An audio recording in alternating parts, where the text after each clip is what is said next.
There we go! 2 dads and 1 question.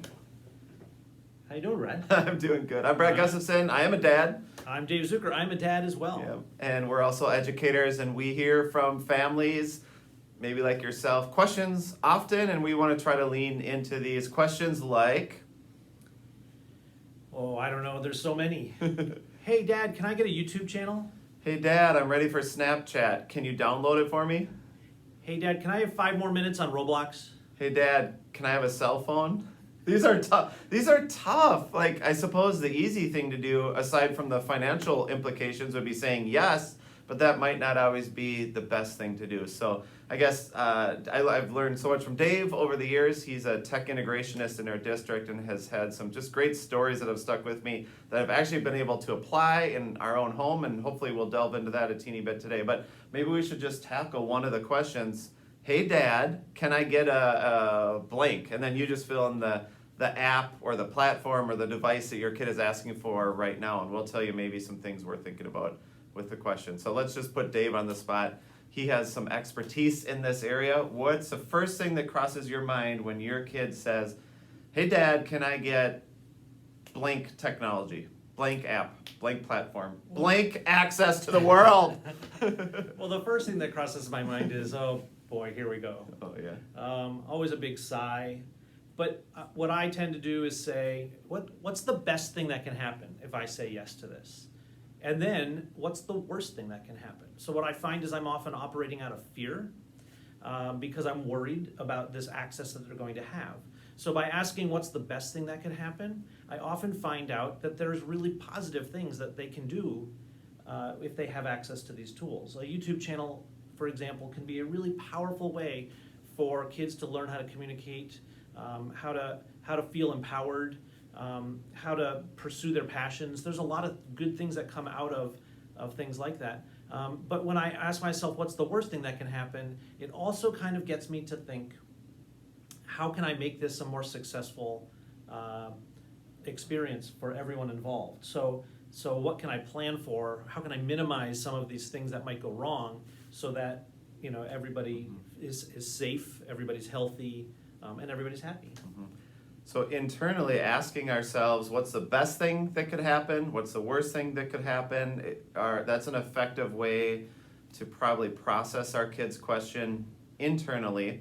I'm also wondering, what are the adult behaviors surrounding the best thing that could happen and the worst thing that could happen that would steer it in either of those directions? So for example, on the best thing that could happen for if my kiddo, which they all have asked, can I have a YouTube channel? Can I create? And I like the sound of that, and I can think of really great things that could happen. They could inspire creativity. They could start a movement. They could be creative and publish to the world an audience that's authentic to them.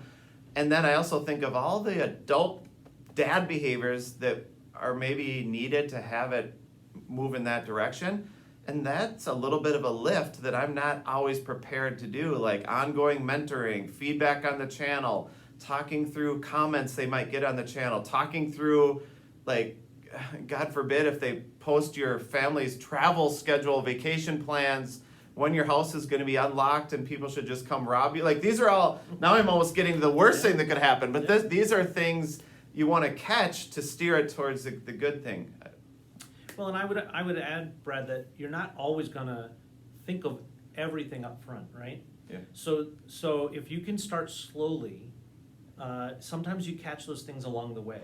So we talk in education all the time about scaffolding learning for our students, but as parents we can scaffold learning for our kids as well. And what I mean by that is, if we start, instead of just saying, sure, you can get a YouTube channel, here it is, go, have fun, see you later, I'll be down the hall if you need anything, Could we start by modeling for them what good YouTube channels look like?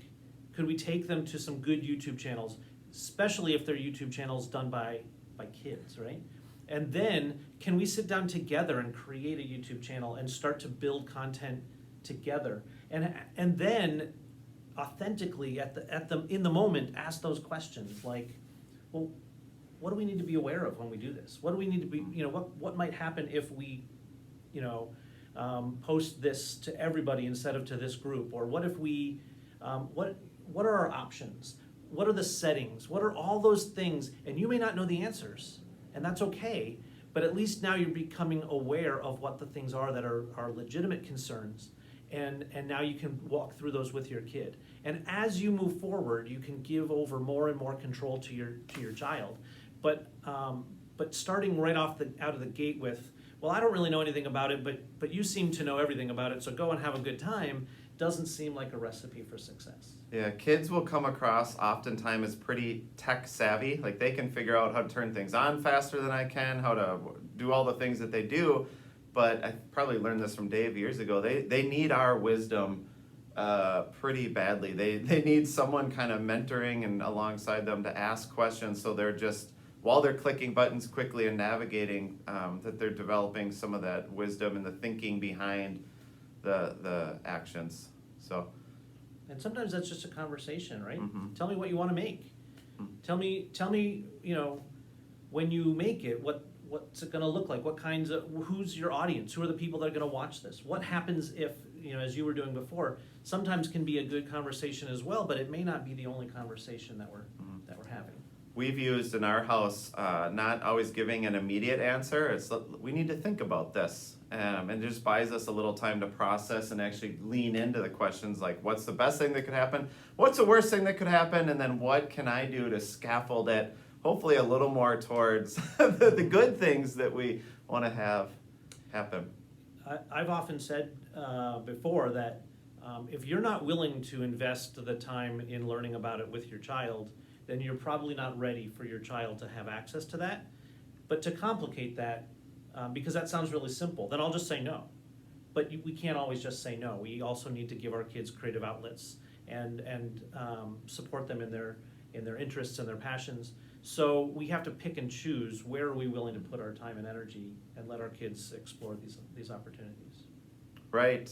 So there you have it. There's one question that you can ask when you get the question. Can I have blank, blank, Snapchat, Roblox, access to the YouTube worldwide channel server, however all that stuff works. All of the above. Yeah, so right.